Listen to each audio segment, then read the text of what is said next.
दिल्ली विश्वविद्यालय की तरफ से आप सभी को 77वें स्वतंत्रता दिवस की बहुत सारी बधाई और ढेर सारी शुभकामनाएं।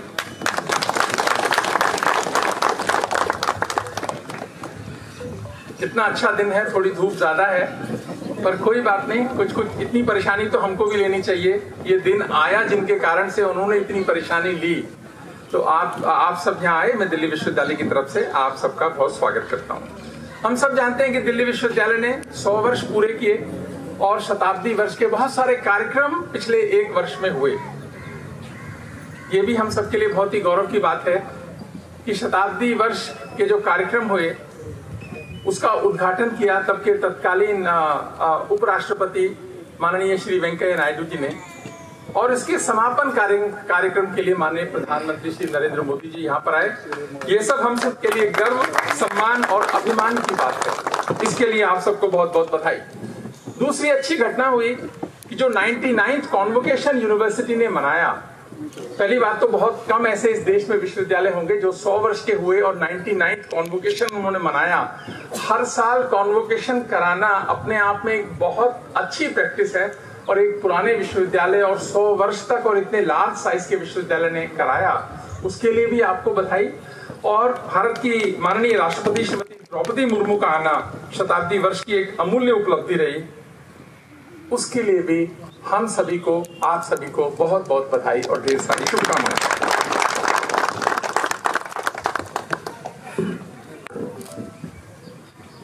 15 अगस्त का दिन जब हम इसकी बात करते हैं तो हमारे मन में बहुत सारे ख्याल आते हैं कि 15 अगस्त हमारे मन में क्या सोचने को हमको मजबूर करता है। आज का दिन स्वतंत्रता के संघर्ष में योगदान करने वाले लोगों को याद करने का दिन है। जिन लोगों ने अपना योगदान किया उनको याद करने का दिन है। 47 के बाद जब आजादी आ गई तो भारत को बनाने, भारत को बढ़ाने और संभालने के करने वाले और भारत के लिए गौरव मान लाने वालों को भी याद करने का दिन है। भारत की हजारों वर्ष पुरानी गुलामी परंपरा को समझने और कृतज्ञता का भाव लाने का भी दिन है। भारत की संस्कृति, संस्कार और सदाशयता को समझने का भी दिन है। राष्ट्र प्रेम और राष्ट्रीय चरित्र के बढ़ाने के उपायों को सोचने का भी दिन है। हम सब बहुत सोचते हैं, समझते हैं, बात करते हैं कि राष्ट्रीय चरित्र पर नेशनल कैरेक्टर डेवलपमेंट में काम होना चाहिए, लेकिन कैसे होना चाहिए उसके इंस्ट्रूमेंट्स को समझने का, बनाने का, नए इंस्ट्रूमेंट्स को डिजाइन करने का भी दिन है। वैभवशाली, गौरवशाली और शक्तिशाली भारत जो सैकड़ों वर्ष, करीब 800 वर्ष गुलाम कैसे रह गया, इन कारणों को समझने का भी दिन है। इन कारणों को भी ये समझने का दिन है। नए पथ पर नए संकल्पों और नई शक्ति के साथ आगे बढ़ने का भी दिन है। जिनके कारण आज भारत आजाद दिखाई देता है, उनके योगदान को, त्याग को, संघर्ष को कृतज्ञता से याद करने का भी दिन है। ये जो कृतज्ञता का भाव है ये हर भारतवासी के मन में केवल 15 अगस्त और 26 जनवरी को न आए, हर दिन रहे। इस भावना को बढ़ाने के तरीकों को खोजने का भी दिन है। और जिन लोगों ने भारत को जगाने के लिए अपना पूरा योगदान दिया, जीवन लगाया, उन सबके एफर्ट्स को भी समझने का दिन है। बहुत सालों की देश पर गुलामी रही और उस गुलामी से हुआ क्या, उसका परिणाम क्या हुआ कि भारत के मन पर और भारत के मनोबल पर बहुत प्रभाव पड़ा। और जब मैं बात करता हूं कि मन पर और मनोबल पर क्या प्रभाव पड़ा, कि भारत को भूलने की और सोने की आदत पड़ गई। हम कई बार सोचते हैं कि एक परिवार होता है जिसमें कई पीढ़ी बहुत अमीर होती है, बहुत समृद्धि होती है, उनके पास सब अच्छा होता है, तो आगे आने वाली पीढ़ी कई बार बहुत अच्छा नहीं करती उस घर की। ये एक सामान्य, कई बार ऐसा हो जाता है कि एक कॉम्प्लेसेंसी डेवलप हो जाती है, एक ऐसा भाव हो जाता है। लेकिन भारत के साथ क्या हुआ, इतना वैभवशाली, हजारों साल की वैभव रहा इसके पास में, उसके कारण भी और उसके बाद में गुलामी के कारण भी भारत को सोने की और भारत को भूलने की आदत पड़ गई। शेरों का देश, वीरों का देश इतने लंबे समय तक गुलाम रह गया, तो मन में कई बार आता है कि ये रह तो गया, आज का जो भारत का मन है क्या उससे बाहर आ चुका है, क्या उससे वो आगे बढ़ चुका है। ऐसा एक प्रसंग सुनाता हूं आपको। आप सबने नाम सुना होगा श्यामजी कृष्ण वर्मा का। श्यामजी कृष्ण वर्मा का जन्म हुआ मांडवी, कच्छ, गुजरात में 1857 में। जब पहला आजादी का, स्वतंत्रता का संग्राम हुआ, उस समय श्यामजी कृष्ण वर्मा का जन्म हुआ। बॉम्बे प्रेसिडेंसी होती थी उस समय, गुजरात बॉम्बे प्रेसिडेंसी में आता था। वहां से उन्होंने इनिशियल पढ़ाई करी और उसके बाद वो लंदन चले गए। अच्छे अकॉम्प्लिश्ड व्यक्ति थे, बहुत अच्छा उन्होंने काम किया। तो उनके मन में भाव आया कि आजादी का जो संघर्ष है, अगर वो लंदन से चलना है तो मुझे कोई व्यवस्था करनी चाहिए। तो उन्होंने एक बिल्डिंग खरीदी, वहां पर एक बिल्डिंग खरीदी और ये सोचा कि यहाँ पर भारत से जो बच्चे पढ़ने आते हैं वो वहां पर रहें, वो वहां पर खाना खाएं, मिले जुले और एक राष्ट्र के प्रति भावना और राष्ट्र के प्रति जो आंदोलन होगा स्वतंत्रता का, उसमें अपना योगदान करें।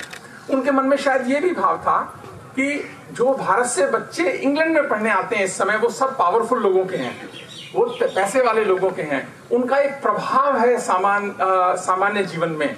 अगर हम उनके मनों पे काम करेंगे तो शायद देश को अच्छे परिणाम मिलेंगे। ये सब भाव के साथ में श्यामजी कृष्ण वर्मा ने वो जो जगह खरीदी उसका नाम रखा इंडिया हाउस।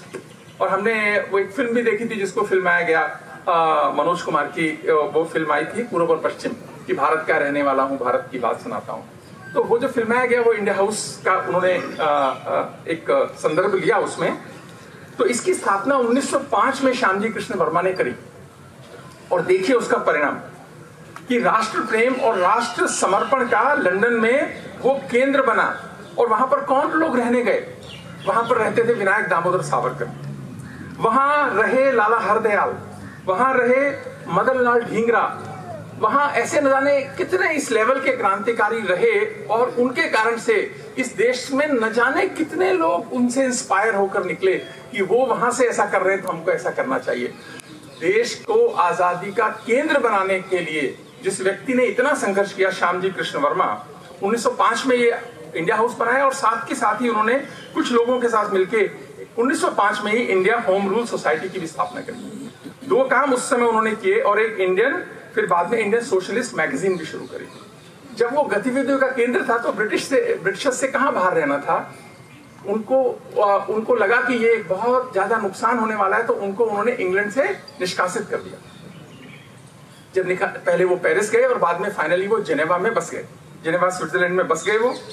लेकिन जब वो जा रहे थे छोड़ के, तो उन्होंने सावरकर को एक काम दिया कि ये इंडिया हाउस अब आपके हवाले करके जा रहा हूं, जो भी ऑब्जेक्टिव हमने रखे हैं इसको आगे बढ़ाने का काम करना है।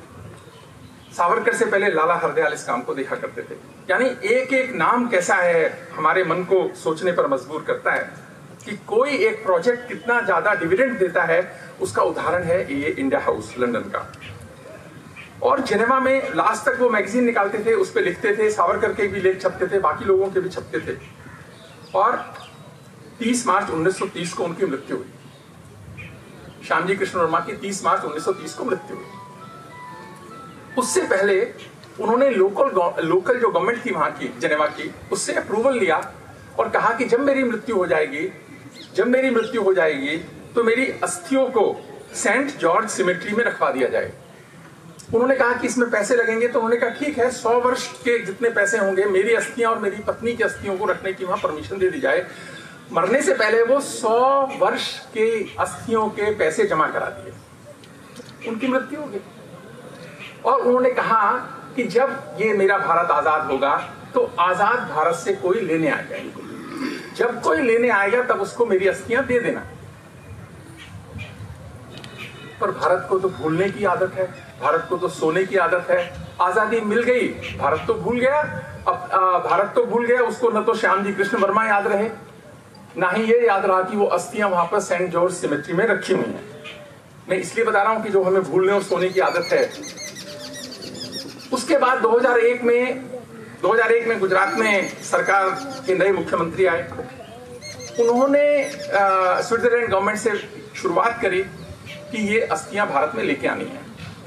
और आप सबको जानकर खुशी होगी कि 22 अगस्त 2003 को नरेंद्र मोदी, तत्कालीन गुजरात के मुख्यमंत्री, उनको वापस लेकर आए अस्थियों को और मांडवी में एक क्रांति तीर्थ बनाया उनके नाम पे, श्यामजी कृष्ण वर्मा क्रांति तीर्थ। आज देश के कितने ही लोगों का प्रेरणा स्रोत है। आप भी कभी गुजरात जाएं तो मांडवी जरूर जाइएगा, वहां देखिएगा कि किस तरीके से श्यामजी कृष्ण वर्मा का एक बहुत बड़ा योगदान है देश की आजादी के अंदर।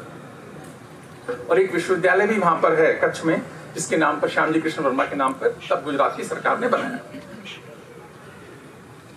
ये जो बात है ना कि कृतज्ञता के भाव की कमी, भूलने की और सोने की बात, आप अपने मनों से पूछिए क्या हम इससे बाहर आ चुके हैं? इसीलिए मुझे कई बार लगता है कि उस समय जो संघर्ष हुआ होगा, जब सब विपरीत परिस्थितियां थीं, तो प्रदीप ने बहुत अच्छा गीत लिखा कि क्या लोग थे वो दीवाने, क्या लोग थे वो दीवाने, क्या लोग थे वो अभिमानी, तुम भूल न जाओ उनको इसलिए कही ये कहानी। ये तो भूलने की जो बीमारी है, इस पर ये कवि प्रदीप ने जो बात कही बिल्कुल सही है। और सावरकर जिनको ये काम दिया गया, इनका जन्म 1883 के अंदर हुआ। थोड़ा मैं इनके बारे में बताता हूं कि नासिक में इनका जन्म हुआ, और इसीलिए भी खास बोल रहा हूं कि दिल्ली विश्वविद्यालय ने सावरकर के नाम पर एक ऑप्शनल पेपर रखा, तो बहुत सारे लोगों को बहुत विरोध करना की आदत हो गई। अरे विरोध करने का सोचो तो सही कि किसका विरोध कर रहे हो और क्यों विरोध कर रहे हो। कई बार ना मन बड़ा दुखी भी होता है और सोचने पे मजबूर होता है कि कहीं ना कहीं शिक्षा की कमी, कहीं ना कहीं संस्कार की कमी, कहीं ना कहीं भारतीय मूल्यों की कमी नजर आती है। सावरकर का जन्म 1883 में हुआ। 9 वर्ष के थे जब माता का मृत्यु हो गई, 16 वर्ष के थे जब पिताजी की मृत्यु हो गई। यानी एक गरीब परिवार का बच्चा जहां ना माँ है ना पिता है, बड़े भाई जो उनसे कुछ ही वर्ष बड़े थे, गणेश दामोदर सावरकर, उनके ऊपर ये जिम्मेदारी आ गई कि परिवार को संभाला जाए। वो 20 साल के होंगे, 21 साल के होंगे, ये 16 साल के। ऐसी परिस्थितियों में उस परिवार का जो इस देश की आजादी के लिए योगदान है, कितने परिवारों का होगा सोचिएगा। मैं उस पर थोड़ी देर में आता हूं। श्री अटल बिहारी वाजपेयी ने सावरकर को श्रद्धांजलि अर्पित करते हुए वीर सावरकर पर आयोजित होने वाले कार्यक्रमों में सावरकर होने के कई मायने बताए थे। अटल बिहारी वाजपेयी जी ने सावरकर होने के कई मायने बताए थे। बड़ा फेमस है वो उनका भाषण, जिसमें कि उन्होंने ये मायने बताए थे कि सावरकर माने क्या। सावरकर माने तेज, सावरकर माने त्याग, सावरकर माने तप, सावरकर माने तत्व, सावरकर माने तर्क, सावरकर माने तरुणा, सावरकर माने तीर, सावरकर माने तलवार, सावरकर माने तिलमिलाहट, सावरकर माने तितिक्षा, सावरकर माने तीखापन, सावरकर माने तिखट। कैसा बहुरंगी व्यक्तित्व होगा उस सावरकर का, जिसके बारे में वाजपेयी जी ने कहा कि इतने इतने उनके अंदर में गुण थे। सावरकर को याद करते हुए भी 101वें मन की बात कार्यक्रम में माननीय प्रधानमंत्री श्री नरेंद्र मोदी जी ने कहा कि सावरकर आजादी के महान योद्धा व मां भारती के सपूत थे। उनके त्याग, तपस्या, साहस और संकल्प शक्ति से जुड़ी गाथाएं आज भी हमको प्रेरित करती हैं। अब प्रश्न आपके मन में भी आता होगा ना कि गरीब घर का बच्चा लंदन में पढ़ने कैसे चला गया। सावरकर बैरिस्ट्री की पढ़ाई करने लंदन गए थे, तो वो चले कैसे गए लंदन। कोई तो व्यवस्था कुछ लोगों ने, कुछ भारत के लोगों ने बनाई होगी ना। और आपको बहुत खुशी होगी जान के, सावरकर 1906 में लंदन गए। किससे गए? बाल गंगाधर तिलक के अनुमोदन पर श्यामजी कृष्ण वर्मा स्कॉलरशिप पर वो लंदन पढ़ने गए। श्यामजी कृष्ण वर्मा का देखिए कितना बड़ा कंट्रीब्यूशन है, देश भूले पड़ा है। उनके उस स्कॉलरशिप पर सावरकर वहां पर पढ़ने गए और 1909 में सावरकर ने वकालत पूरी करी। लेकिन उनकी जो गतिविधियां थी ब्रिटिश साम्राज्य के खिलाफ, उनको वकालत करने की परमिशन मिली नहीं।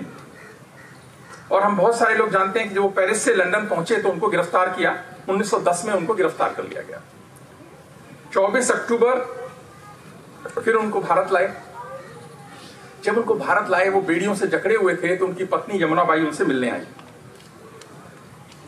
जब पत्नी यमुनाबाई मिलने आई और सावरकर, कितनी उम्र थी, 26-27 साल की उम्र थी, कोई बहुत उम्र थोड़ी थी उस समय भी सावरकर की। तो पत्नी रोने लगी, क्योंकि शादी के थोड़े साल बाद ही वो चले गए थे। उन्होंने कहा कि आप तो बैरिस्ट्री की पढ़ाई करने गए थे, वकालत की पढ़ाई करने गए थे, आज आपको इस तरह बेड़ियों में जकड़े देख रही हूं तो मैं अपने आप को संभाल नहीं पा रही हूं। तो उसको रोता देखकर सावरकर, जो बड़े कठोर माने जाते हैं, उतने कठोर थे नहीं लेकिन माने जाते हैं, उनका भी हृदय पसीजा।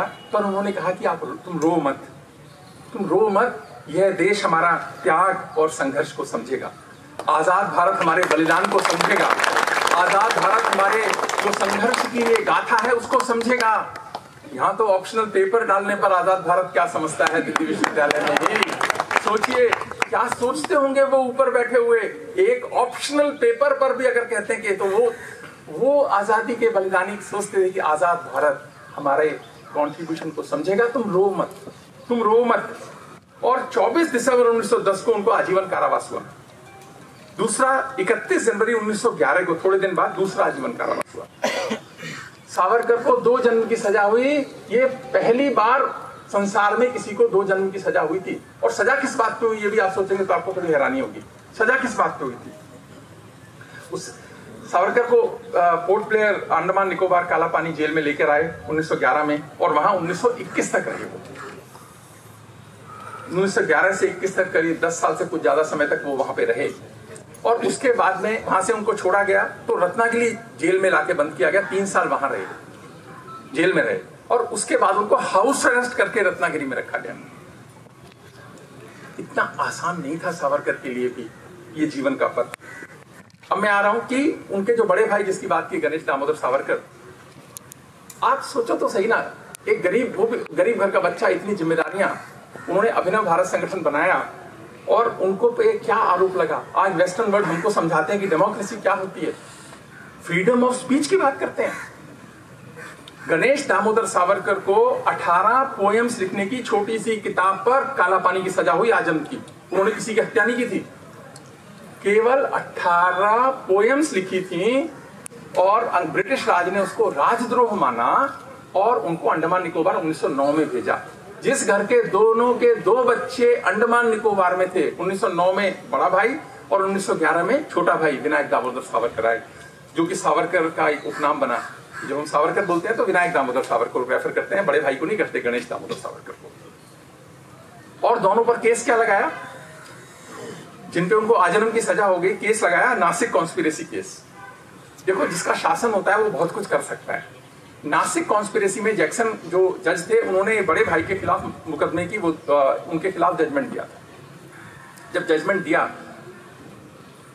18 पोएम लिखने पर आजीवन कारावास की सजा दी, तो कुछ लोगों ने उसकी हत्या करी। उससे पहले ये तो गिरफ्तार हो चुके थे, सावरकर लंदन से गिरफ्तार हो चुके थे दोनों भाई, तो उनको कॉन्स्पिरेसी करने के आरोप में आजीवन सजा दे दी, जिसके न तो कोई एविडेंस थे। मैं उसमें जाने का कोई पॉइंट भी नहीं आज के टाइम पे, लेकिन जिस घर के दोनों बच्चे जेल में हो, गरीब घर हो, मेहनती घर हो, और उसके लिए देश ये भाव रखे, तो देश को सोचना तो चाहिए। राष्ट्र के नायकों के प्रति कृतज्ञता का भाव रखना आवश्यक है। ध्यान रखिए, राष्ट्र के नायकों के प्रति कृतज्ञता का भाव रखना आवश्यक है। देश को स्वतंत्र कराने के लिए विचार से, व्यवहार से, प्रयास से सब काम उन्होंने किया, और आज हम आजाद भारत में शक्तिशाली बनने की तरफ बढ़ते भारत में, एक ताकतवर भारत में सांस ले रहे हैं और इज्जत से जी रहे हैं। कितना बड़ी बात है। आज का दिन उन सबको याद करने का दिन है। आज तो नए कलेवर का भारत है, नई उम्मीदों का भारत है। जब मैं कहता हूं नए कलेवर का भारत है, नई उम्मीदों का भारत है, तो विश्वविद्यालयों से बहुत कुछ अपेक्षा की जाती है। हमसे क्या अपेक्षा की जाती है? जो विद्यार्थी हैं और जो टीचर्स हैं, हमारा काम है कि राष्ट्र प्रेम और राष्ट्र की चिंता करने वाले मन बनाने पर काम करना। डिग्री देना, शिक्षा देना का एक पर्पस है, वो नेसेसरी कंडीशन है शिक्षा की डिग्री देना, सफिशिएंट कंडीशन शिक्षा की बिल्कुल भी नहीं है।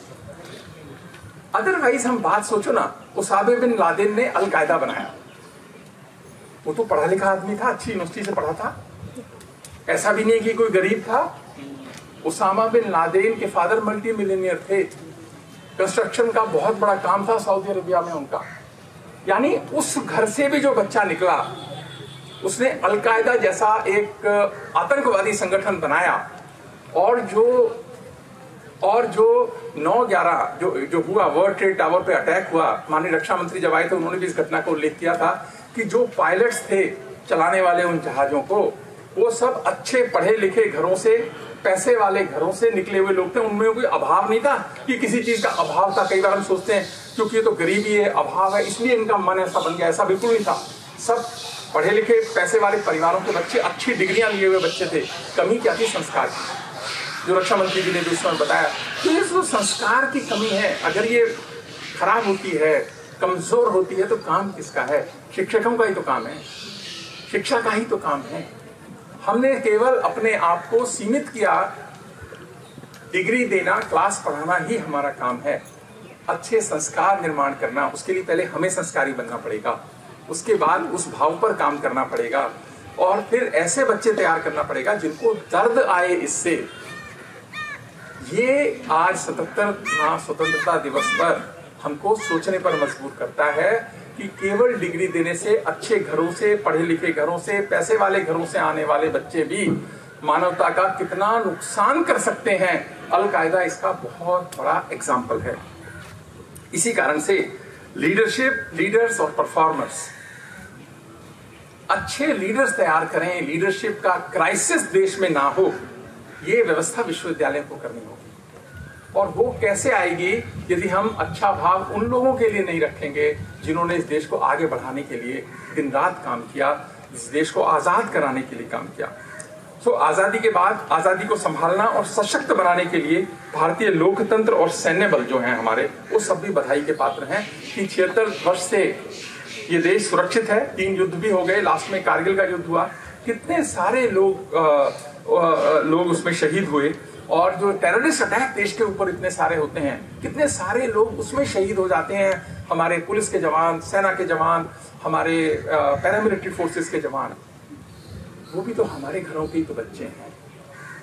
उनके प्रति एक दर्द का भाव, सम्मान का भाव, गर्व का भाव, अभिमान का भाव, वो हमारे मनों में जगे। ये बहुत बड़ा काम है 15 अगस्त का। और उन सब के लिए हरिओम पवार साहब बोलते हैं कि जो सैनिक सीमा रेखा पर ध्रुव तारा बन जाता है, जो सैनिक सीमा रेखा पर ध्रुव तारा बन जाता है, उस कुर्बानी के दीपक पे सूरज भी शर्माता है। सशस्त्र बलों के बलिदान को याद करने और भारत की जीत को चिन्हित करने के लिए भारत विजय दिवस मनाता है। और उन परिवारों को तो याद कीजिए ना जिनके बच्चे वापस नहीं आए, चाहे वो टेररिस्ट घटना हो गई, चाहे युद्ध हो गया, चाहे कारगिल हो गया, और चाहे उससे पहले स्वतंत्रता संग्राम जो था, वहां पर भी तो बहुत सारे घरों के बच्चे वापस नहीं आए। वो जो बच्चे वापस नहीं आए उनको याद करने का दिन है। हरिओम पवार साहब की कविता की कुछ लाइनें कहना चाहूंगा इस पर। बहुत अच्छी उन्होंने कही है कि उन आंखों की 2 बूंदों से 7 सागर हारे हैं, उन आंखों की 2 बूंदों से 7 सागर हारे हैं, जब मेहंदी वाले हाथों ने मंगलसूत्र उतारे हैं, जब बेटे की अर्थी आई होगी, जब बेटे की अर्थी आई होगी सूने आंगन में, शायद दूध उतर आया हो बूढ़ी माँ के दामन में, वो विधवा पूरी दुनिया का बोझा सर ले सकती है, वो विधवा पूरी दुनिया का बोझा सर ले सकती है, जो अपने पति की अर्थी को भी कंधा दे सकती है। मैं ऐसी हर देवी के चरणों में शीश झुकाता हूँ, इसीलिए मैं कविता को हथियार बनाकर गाता हूँ। जिसका बच्चा तिरंगे में आया वो मेरा ही तो बच्चा था। जब तिरंगे में लिपटा मेरा बच्चा आया वो मेरा ही तो बच्चा था। ये भाव वो मेरी रक्षा के लिए ही तो गया। ये राष्ट्र प्रेम का भाव विश्वविद्यालयों में होना ही चाहिए, नहीं तो ये भारत की सबसे बड़ी कमी है। आप याद कीजिए ना, चाणक्य सीरीज आपने देखी होगी। चाणक्य उस समय भी तो भाग रहे थे राजाओं को जोड़ते हुए कि वो सिकंदर आक्रमण कर देगा, अलेक्जेंडर आने वाला, इकट्ठे हो जाओ नहीं तो क्या हो जाएगा। यानी ये बड़ी पुरानी बीमारी है, एक दिन की नहीं है बीमारी, है बड़ी पुरानी बीमारी है। चाणक्य के समय से उन्होंने संगठित कर लिया और अलेक्जेंडर वापस गया, लेकिन हमेशा हम संगठित कहां कर पाए, इसलिए गुलाम हो गए। तो जब कोई बच्चा वापस नहीं आया तो मुझे अगर दर्द कम हुआ है उसके माता पिता से, तो इसका मतलब मुझे अपने मन पर काम करने की जरूरत है। वो मेरा ही तो बच्चा था। ये जो भाव है ये देश प्रेम का, ये बहुत आवश्यक है। भारत क्योंकि एक देश नहीं है, भारत एक सभ्यता है, भारत एक मानवता है, भारत एक संस्कार है, भारत एक संस्कृति है। भारत मानवता को कैसे रहना चाहिए उसको बताने का सबसे बड़ा विश्व के लिए इंस्ट्रूमेंट है ये भारत। और भारत ने सिद्ध किया है कि ये विश्व की प्रेरणा का कारण है। जब भारत के प्रधानमंत्री कहते हैं कि India is the mother of democracy, क्योंकि डेमोक्रेसी हमारे यहाँ बहुत साल में अलग अलग फॉर्म में रही, इस फॉर्म में न भी रही हो, बहुत सारे फॉर्म में हमारे पास रही है। और प्रधानमंत्री जी के कहे 5 प्रण हमको लेने हैं और अपने जीवन में उतारने हैं। मैं उस प्रण पर बाद में आऊंगा, अभी 2 मिनट के बाद आता हूं उस प्रण पे। आप देखिए, मैं कई बार ये बात कहता हूं कि सरकार का पहला काम है राष्ट्र की सुरक्षा, सीमाओं की सुरक्षा, क्योंकि भारत लग्जरी अफोर्ड नहीं कर सकता। दूसरे से लेके दूसरा काम भी सीमाओं की सुरक्षा और 10वां काम भी सीमाओं की सुरक्षा। लेकिन 11वां काम क्या है किसी सरकार का?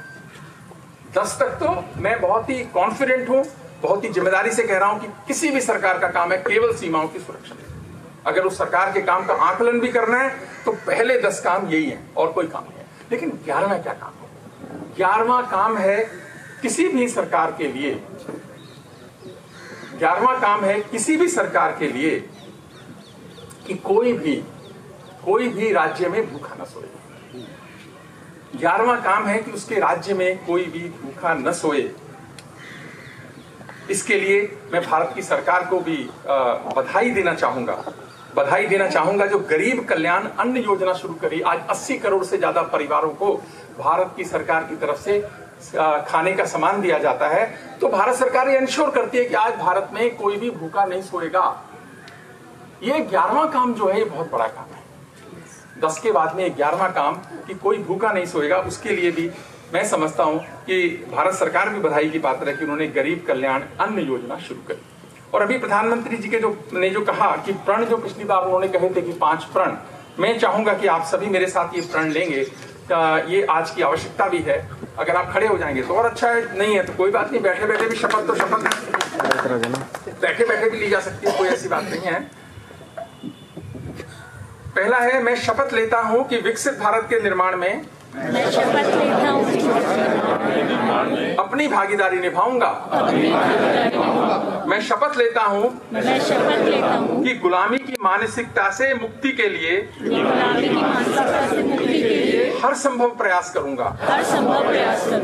मैं शपथ लेता हूं कि देश की समृद्धि और समृद्ध विरासत पर गर्व करूंगा और इसके उत्थान के लिए हमेशा कार्य करता रहूंगा। तीसरा, मैं शपथ लेता हूं कि देश की एकता और एकजुटता के लिए सदैव प्रयास करता रहूंगा। चौथा, मैं शपथ लेता हूं कि राष्ट्र के प्रति अपने कर्तव्यों व दायित्वों का पालन करूंगा। पांचवा, मैं शपथ लेता हूं कि मैं देश के गौरव के लिए प्राण देने वाले वीरों से प्रेरित होकर राष्ट्र की रक्षा सम्मान और प्रगति के लिए समर्पित रहूंगा। आप बैठ जाएं। अब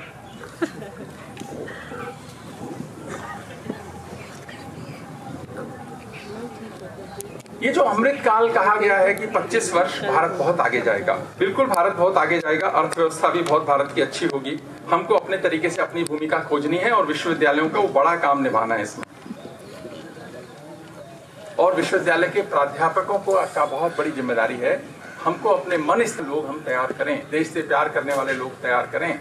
अच्छी डिग्री तो देंगे ही, देनी भी चाहिए, वो नेसेसरी कंडीशन है, याद रखें, सफिशिएंट कंडीशन नहीं है। लेकिन ये पढ़ाने से नहीं होगा, आपके आचरण से होगा। इसलिए हम इस पर बहुत विचार करें, रोज विचार करें, ये बहुत आवश्यक है। और जब कभी कोई गलत काम करने लगो देश के खिलाफ, जब कभी कोई भी आपके मन में भाव आए या आप कोई ऐसा काम करने लगो जो देश के खिलाफ जा रहा है, तो जरा सोच लेना। जब भी कभी आप कोई देश के खिलाफ काम करने लगो या ऐसा कोई एक्शन सोच रहे हो देश के खिलाफ जाता है, तो सोच लेना कि कितने सावरकर कोल्हू में जुते थे इस दिन के लिए। कितने सावरकर कोल्हू में, अंडमान में कोल्हू में जोता जाता था बैल की जगह, और एक टारगेट भी दिया जाता था कि इतना उसमें से नारियल में से वो निकालना है, तेल निकालना है। कितने सावरकर जुते थे, कितने भगत सिंह फांसी चढ़े थे इसके लिए, कितने गांधी इसके लिए मिट गए, और कितने अंबेडकरों की संघर्ष की गाथा है ये। याद कर लेना कोई गलत काम करने से पहले। और मेरा विश्वास है कि आपका मन वह काम करने के लिए मानेगा नहीं। आपका मन आपको रोकेगा, आपकी समझ आपको रोकेगी, आपकी शिक्षा आपको रोकेगी। और रुक जाना, ऐसा काम करना मत, क्योंकि बहुत बरसों में ये देश अपनों से ठगा गया है, अपनों से छला गया है। हम ऐसा कोई काम ना करें। हम जब कभी कोई लिस्ट बने, हमारा नाम देश के गुनाहगारों में नहीं आना चाहिए। ऐसा प्रण लेने का दिन है 15 अगस्त। और जो जो हमारी भूमिका है, हम अपनी भूमिका ठीक से निभाएं, अच्छे से काम करें, देश के लिए काम करें। इस भाव को आगे बढ़ाने का नाम है 15 अगस्त। आप सबको पुनः इस स्वतंत्रता दिवस की 77वें स्वतंत्रता दिवस की बहुत बहुत बधाई, ढेर सारी शुभकामनाएं।